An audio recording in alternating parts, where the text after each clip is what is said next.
Hey everybody, you got the Hobby Drifter here again. It's the end of August. It's hot, it's humid, nothing about this is appealing.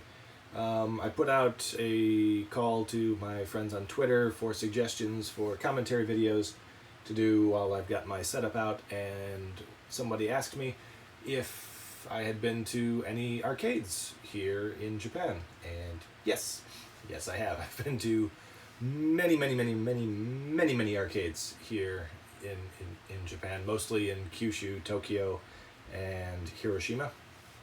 Sadly, almost all of the arcades that I went to in Kyushu are gone, and these were what you would think about like when you were picturing Japanese arcades. Okay, generally there was like a second floor that had the fighting games and the mahjong games, and your classics like Pac-Man and Space Invaders and all those fun things. While the first floor tended to be more elaborate stuff. Your F-Zero cabinets. Your UFO catchers. The interact Taiko Drum Master, Guitar Freaks, Drum Mania, those kinds of things. And these places usually had at least one game outside.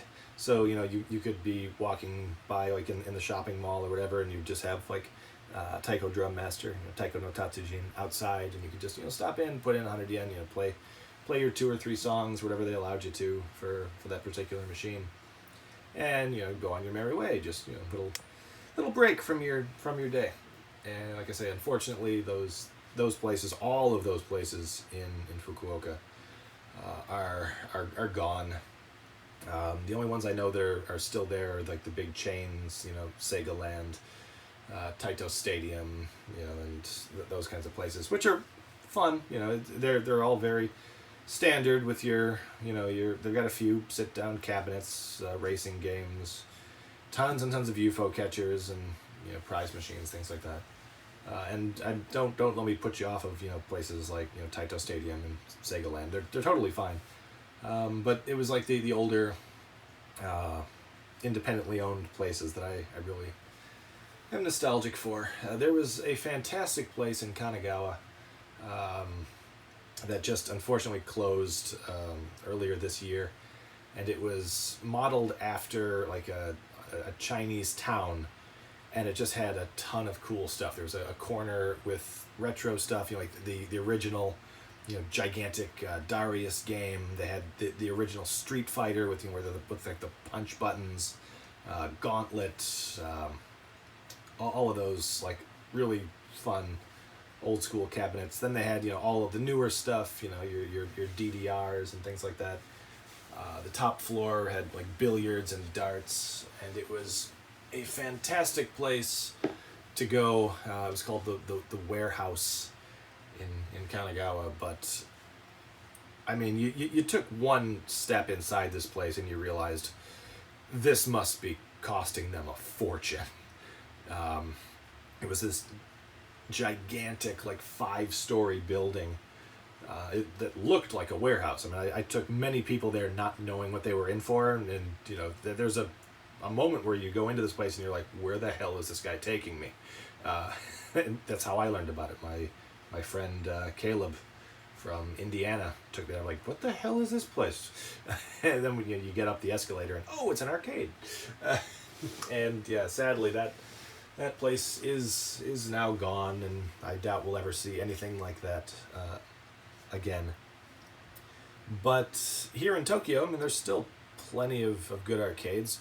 The Super Potato in Akihabara has a terrific arcade with nothing but classic stuff and classic snacks, and if I'm not mistaken, you can still smoke there. So you get like the full experience. As far as Akihabara goes, there's a whole bunch of like fun old style arcades that are generally in the areas of the newer stuff. Like there'll be a corner or a floor where it's just all like action games that aren't the interactive driving games or guitar games or things like that. Most games cost 1 or 200 yen to play, which isn't cheap. I was very surprised when I first moved to Japan and found that the base level cost for any arcade game was, $1. I was used to a quarter or 50 cents back in Chicago,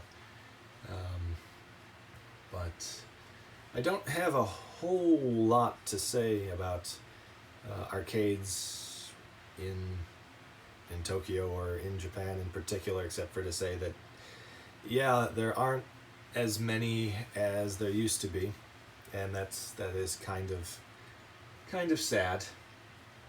Um, but the places that are still here are usually a lot of fun. There's other stuff to do. There's a bunch of them have like a soft drink bar or and billiards or darts. Some round one is one of the biggest ones, and they'll have an arcade. Some of them have a bowling alley. Some of them have karaoke. Some of them have a goddamn skate park attached to them. It's just wonderful.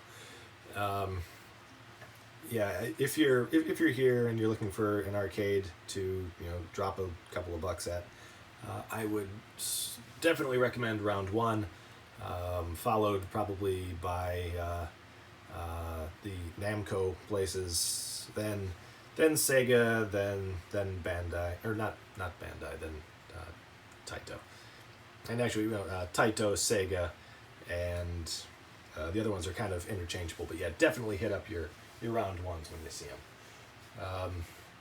Yeah, the golden age of the Japanese arcade is sadly a thing of the past, but there are still plenty of places to enjoy the old-timey experience. And the weird thing about the Super Potato Retro Arcade is that it's usually not very crowded. Super Potato is often so crowded you can't even walk around. Well, I'm sure, end of August 2020. I would hope it's not as crowded as it was. But that Retro Arcade upstairs is usually. I've never had to wait for a machine or anything. So. Yeah, thanks for sending in that question. Wish I could be a little bit more detailed there, except for to say that it's the big chains now. Namco, Taito, Sega, Round One are your go-to places when you come to visit and you want to get your arcade fix. Alright, so that's going to be all from me for now. I've been the Hobby Drifter. Thank you very much for spending some time with me. Take care in these uncertain times, and if you're in a position to help other people, please do so. Thank you very much, and happy hobbying.